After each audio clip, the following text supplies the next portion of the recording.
अब आपके हर नए मोबाइल फोन में सरकार का एक ऐप पहले से इंस्टॉल होकर आएगा। इसका नाम है संचार साथी ऐप। दूरसंचार विभाग यानी डीओटी ने आदेश दिया है कि भारत में बन रहे या इंपोर्ट होकर आने वाले सभी नए स्मार्टफोन में यह ऐप प्री इंस्टॉल होना अनिवार्य है, जरूरी है।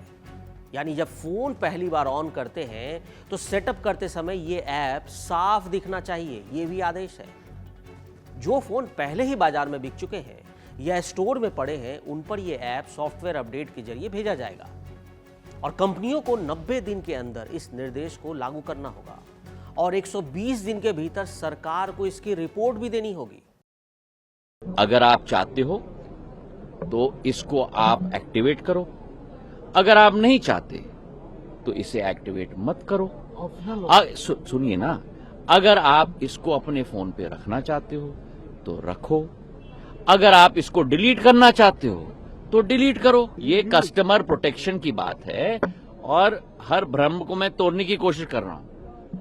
आपको डिलीट करना है तो आप डिलीट कर दोगे, आप कोई मैंडेटरी नहीं है। आप अगर रजिस्टर नहीं करना चाहते हो, मतलब कि उदाहरण के तौर पे इस ऐप का उपयोग नहीं करना चाहते हो, तो रजिस्टर मत करो, वो डोरमेंट रहेगा।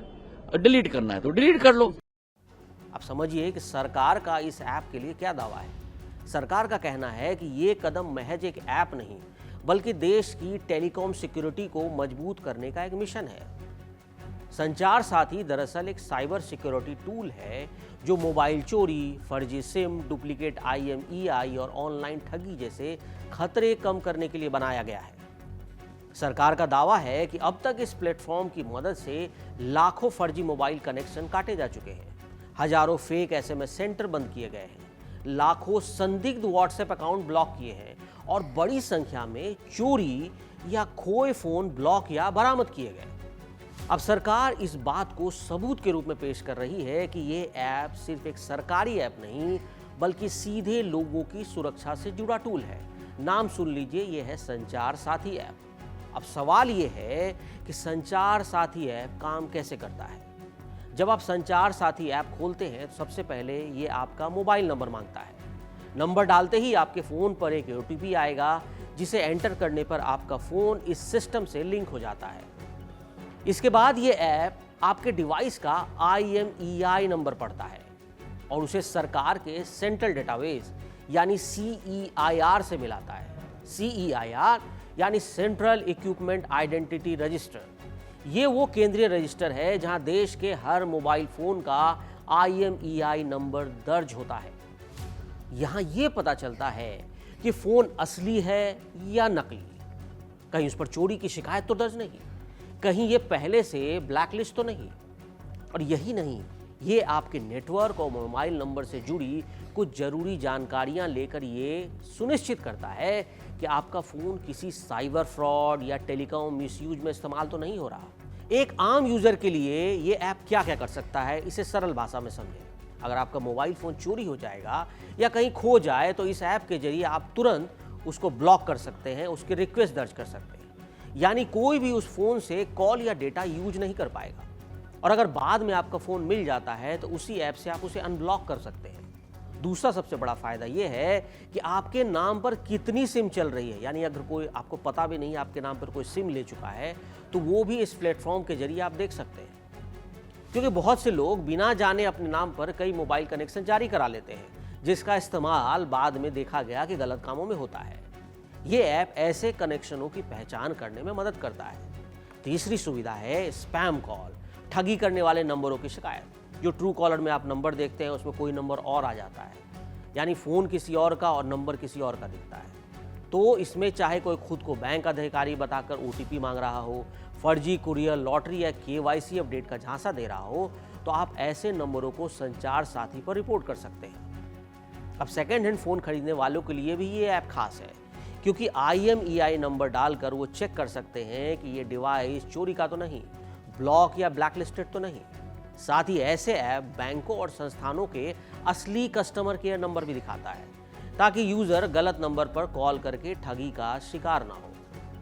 सरकार का कहना है कि संचार साथी ऐप को अनिवार्य करने का मकसद साफ है, साइबर फ्रॉड पर लगाम, मोबाइल चोरी और स्मगलिंग पर रोक फर्जी सिम और डुप्लीकेट IMEI नंबर के खेल को खत्म करना और नागरिकों को ज्यादा जागरूक बनाना। इसी के साथ सरकार एक और कड़ी जोड़ रही है, इसका नाम है सिम बाइंडिंग। ध्यान से सुनिएगा, सिम बाइंडिंग। इसके तहत व्हाट्सएप जैसे मैसेजिंग ऐप से कहा गया है कि वो सिर्फ उसी डिवाइस पर काम करे जिसमें वो रजिस्टर्ड सिम मौजूद हो। अब अभी क्या होता है, कई बार सिम बंद हो जाती है या लोग विदेश चले जाते हैं उसी पुराने सिम को लेकर, लेकिन उससे जुड़ा अकाउंट भारत में एक्टिव रहता है।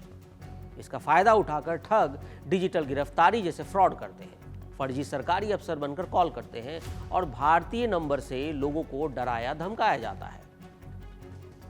अब सिम बाइंडिंग और संचार साथी मिलकर इसी चेन को तोड़ने का काम करेंगे। लेकिन हर कहानी का दूसरा पक्ष भी है। यहां वो है निजता यानी प्राइवेसी का सवाल।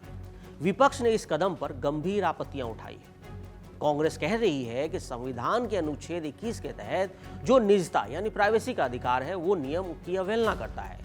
उनका लॉजिक है कि जब किसी सरकारी ऐप को हर फोन में जबरन डाला जाएगा, जिसे आप हटा नहीं सकते, बंद नहीं कर सकते, इसका ऑप्शन नहीं दिया जाएगा, तो वो फोन के IMEI नंबर और उसके नेटवर्क से जुड़ा डेटा लगातार देख सकेगा, यानी निगरानी होगी। तो ये एक तरह से सर्विलांस की व्यवस्था बन जाएगी और वो इसे हर नागरिक की गतिविधि और फैसलों पर नजर रखने वाले टूल के रूप में पेश कर रहे हैं। विपक्ष की चिंता यह भी है कि अगर इस तरह का ऐप भविष्य में किसी और रूप में इस्तेमाल हुआ तो ये पेगासस जैसे जासूसी विवाद की देसी पुनरावृत्ति बन जाएगा। दूरसंचार विभाग अपने पक्ष में यह कह रहा है कि IMEI में छेड़छाड़, सेकेंड हैंड बाजार में चोरी के फोन की रीसेल और फर्जी उपकरणों का इस्तेमाल टेलीकॉम साइबर सिक्योरिटी के लिए बड़ा खतरा है।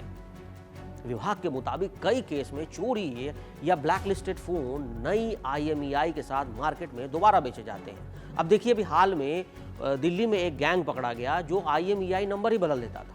तो ऐसे में खरीदार अनजाने में अपराधी की चेन का हिस्सा बन जाता है और आर्थिक नुकसान भी उठाता है। अब वहीं संचार साथी ऐप के माध्यम से IMEI की जांच करना और ऐसे डिवाइसों को ब्लॉक करके इस अपराध के चेन को तोड़ा जा सकता है। इसी तरह मैसेजिंग ऐप पर बिना सक्रिय सिम के चलते, यानी जो ऐप बिना एक्टिव सिम के चल रहे हैं, उन अकाउंट्स का इस्तेमाल गुमनाम घपलों, फर्जी सरकारी अधिकारियों की कॉल और डिजिटल अरेस्ट जैसे फ्रॉड के लिए किया जाता है, जिसे सिम बाइंडिंग से रोका जा सकता है। अब बात करते हैं केंद्रीय संचार मंत्री ज्योतिरादित्य सिंधिया के रुख की। संसद के अंदर सिंधिया ने इस मसले पर क्या कहा, आइए मैं आपको वो सुनाता हूँ। उनका कहना है कि ये ऐप नागरिकों को सीधे सरकारी टेलीकॉम सिक्योरिटी सिस्टम से जोड़ता है, जिससे फोन की सिक्योरिटी, आइडेंटिटी की सुरक्षा और डिजिटल ठगी से बचाव तीनों एक ही प्लेटफॉर्म पर संभव हो जाते हैं। इस ऐप के आधार और पोर्टल के आधार पर इतनी सफलता हमें मिली है कि मोबाइल नंबर्स करीब 29 लाख हम लोग ने डिस्कनेक्ट किए हैं। मोबाइल हैंडसेट्स करीब 5.5 लाख हम लोग ने ब्लॉक किए हैं। बल्क SMS सेंडर्स 20,000 हम लोग ने ब्लॉक किए हैं और व्हाट्सएप अकाउंट्स करीब 24 लाख हम लोग ने ब्लॉक किए हैं। अब उन्होंने बताया था कि अगस्त 2025 तक इस ऐप को 50 लाख से अधिक बार डाउनलोड किया जा चुका है। दावा ये कि 37 लाख से अधिक चोरी या खोए हुए मोबाइल हैंडसेट को सफलतापूर्वक ब्लॉक किया गया है। साथ ही संचार साथी ऐप के जरिए 22,76,000 से अधिक डिवाइस को सफलतापूर्वक खोजा भी गया। तो संचार साथी ऐप के बारे में आपका क्या सोचना है, कमेंट में जरूर बताएं और कड़क चैनल को सब्सक्राइब करना ना भूलें।